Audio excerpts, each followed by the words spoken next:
betted on a freshman from Auburn this past year, making it to the league in 3 years. Who are you going to bet on? Why? I got to go with Cam Coleman. So, why Cam? Cam Coleman is a dynamic player. We saw what he did, show glimpses early in the season. But I think the thing that people don't understand is the work that Cam Coleman puts in. I'm a guy that always stays after, trying to see guys do extra stuff after practice. And Cam Coleman's a guy that's in there every single day, getting extra work in, taking care of his body.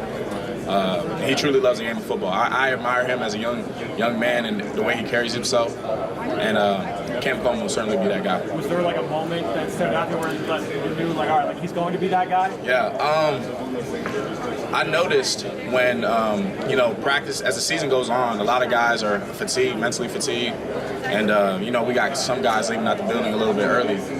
And Cam was consistently a guy that stayed in and did extra stuff after practice, whether it's taking care of his body or whether it's a film study or just anything, so I admire that, and I understand that a lot of young guys don't develop that early, and he developed that, and now it's time to grow upon that and get into his sophomore year. So Cam's going to do tremendous things on that field, and I'm excited to see them play in 2025. Who's a young guy going back on defense that we're not talking about right now, but a year from now we'll all be talking about? A year from now, I'll probably say DeMarcus Riddick. He's so super talented in terms of everything he brings to the game. Physical, fast, downhill type linebacker. And I know with Coach Durkin's leadership, he's going to be somebody that blossoms into a great player over at Auburn. And I'm excited to see him grow throughout this year. And, he came into his freshman year and he had a specific role within third down packages and being able to neutralize quarterbacks. And the way he was able to embrace that role and exceed in that role, I know that, the role that they put him in this year is going to be a tremendous role for him. And he's ready for that spotlight, and I'm excited to see him blossom. You dealt with running backs, tight ends, offensive linemen, playing the position you play. Who's the toughest guy that you had to play against in the game this year? That's a good question. I like that one. Offensive linemen, running backs, you said, right? Anybody.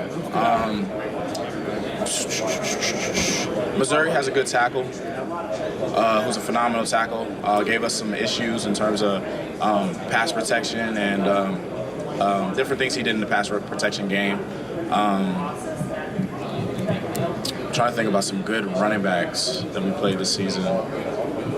Trevor's a great running back. I played him at the Senior Bowl. He's certainly somebody that's dynamic in terms of putting his foot in the ground. He has great footwork. Certainly somebody that can make all the cuts on the football field. So Trevor Etienne for sure. Who's the toughest pass game, like quarterback that you had to prep for? A lot of good quarterback chances. Pass game, quarterback. You knew going in, like, all right, they give us a lot of problems. 2023, definitely Dart. We played Jackson Dart in Jordan-Hare Stadium. I'm like, man, what they were doing on offense in terms of the passing game was dynamic. And, I let him know that at the Senior Bowl, man. Like, you guys did a lot of great things offensively and, talking about the game plan, talking about the ways they were trying to attack our defense. And Jackson Dart in 2023, I'm trying to think of somebody for 2024.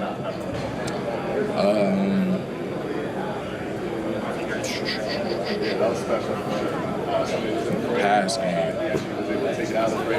Yeah, I'd probably just say Jackson. Yeah, sorry. Eugene, past or present, any player in NFL history you could play with one linebacker, who would you choose? One linebacker? Yeah. Right now. Another great question. We coming up with some great questions today. I think past or present, a great linebacker I would love to play with is Patrick Willis. Just what he brought to a defense, that leadership, that energy, just being a commander of a defense. I would love to play with him. I would love to learn from him, being able to see how he prepares as a pro. And that's certainly something that as a player, I want to continue to develop on every single day. And I embrace that, and I believe he's the ultimate pro. Gene, have you met with the Tampa Bay Buccaneers? Yeah, I met with them at the Senior Bowl. Yes, sir. How did that meeting go? It was good. Being able to sit down with them, talk X's and O's, talk about schematics, the different things they do with our linebackers. Levante David is somebody that I know and I admire. My brother played at the University of Nebraska, so being able to see what he did throughout his career and just the way he commands that defense. And, I feel like he doesn't get enough love for some of the things he's doing on that football field, like being able to be so consistent year in, year out, and being able to provide for that defense is like certainly something as a young linebacker I admire and certainly love to learn from. Looking years, they've drafted a lot of Auburn Tigers, from Carlton Davis, from LD, KJ Britt. What would it be like to be in a Todd Bowles defense and maybe play next to Asante? It would be a great thing, just being able to experience that. We understand what Todd Bowles brings as a head coach. He's very involved on that defensive side. Just being able to have a head coach that's so experienced in terms of preparing defenses and preparing linebackers is certainly something that I would love to have. Somebody that's a veteran leader to show me the ropes as a young rookie coming in, and just developing my skills. As in this game, I want to be a sponge to absorb all the information I can, and I know he's a great example of how to get that done. This is obviously a pretty deep draft class defensively. So in terms of playing a linebacker position, what do you think gives you the edge among your peers here? Yeah, I think one thing that stands out to me when I go through the tape is the effort and energy I play with. I play the game with a relentless effort throughout the game, whether it's the first snap of the game or the last snap of the game. My motor that I play with. I think I bring a lot of leadership qualities to a team. At Auburn this year, we had a lot of adversity that we went through, and trying to hone those guys in on being more of a team and bring our team together in times of adversity, and not listening to outside noise or the critics, but building our identity from within. And that's something I try to emphasize to the team. And it's so hard in this day and age with NIL and so much things in terms of instant gratification. Guys can jump ship whenever. But getting a group of men to be bought into a common goal throughout a season, it's the hardest it's ever been.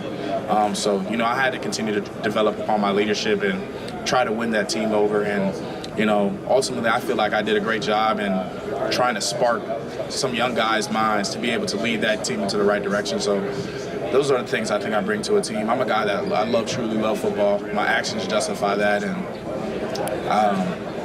that's what I bring every single day to a team. And if anything, what do you think will be the biggest acclamation making that jump from the collegiate game to the pro game? Yeah, as a young man, you understand that the speed of a game is different when you get to the National Football League. But being able to train your mind to understand and process things at a high speed will make up for that speed of the game. Just like there's an acclimation process as in high school as there was to college. There's an acclimation process to the National Football League, and I'm aware of that. Being able to train my mind to process things at high speeds and being able to make full speed decisions helps me play that much faster.